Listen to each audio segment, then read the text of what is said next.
જય થરૂર અમદાવાદથી આજે વૈદિક પરિસરમાં આવવાનો અવસર પ્રાપ્ત થયો છે.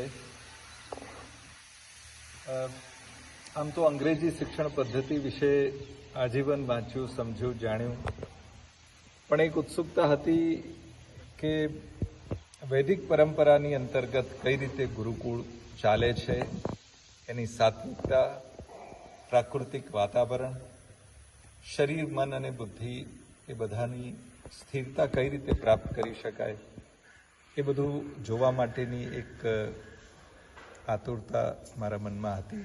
એ આજે પૂરી થઈ છે. ફતેહસિંહજી, પાર્થભાઈ ગોહિલ એ બધા મળીને અહીંયા જે યજ્ઞ કાર્ય કરી રહ્યા છે એ ખરેખર અદ્ભુત છે. એનું વાતાવરણ પણ મને સાત્વિક પણ છે, પ્રાકૃતિક પણ છે અને એક અલૌકિક અનુભવ મને અહીંયા થઈ રહ્યો છે. મને એમ લાગે છે કે હું મારા ભારતની ખૂબ જ પ્રાચીન સમયમાં મેં પ્રવેશ કરી દીધો હોય એ પ્રકારનો મને આભાસ થાય છે. શાસ્ત્રોનું પઠન પાઠન, શરીર માટે વ્યાયામ, વિજ્ઞાન અને એ તમામ પ્રકારનું શિક્ષણ આ વિદ્યાર્થીઓ અહીંયા મેળવી રહ્યા છે અને એમનો સર્વાંગીણ વિકાસ થઈ રહ્યો છે. એક કમ્પ્લીટ વ્યક્તિત્વ એમનું ખીલી નીકળે એ પ્રકારનું એમને શિક્ષણ મળી રહ્યું છે.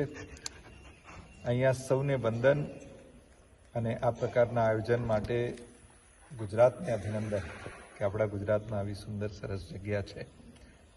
હું બધાને વિનંતી કરીશ કે એક વખત અહીંયા આવે, આ પ્રકારની પરંપરા, ભારતની મૂળ પરંપરાને જુએ, સમજે, એનો આત્મસાત કરે અને આપણા ગુજરાતની ધરતી ઉપર આવું સુંદર કાર્ય થઈ રહ્યું છે એ વાતનું ગર્વ પણ કરીએ અને એનો લાભ પણ લઈએ. હરે કૃષ્ણ.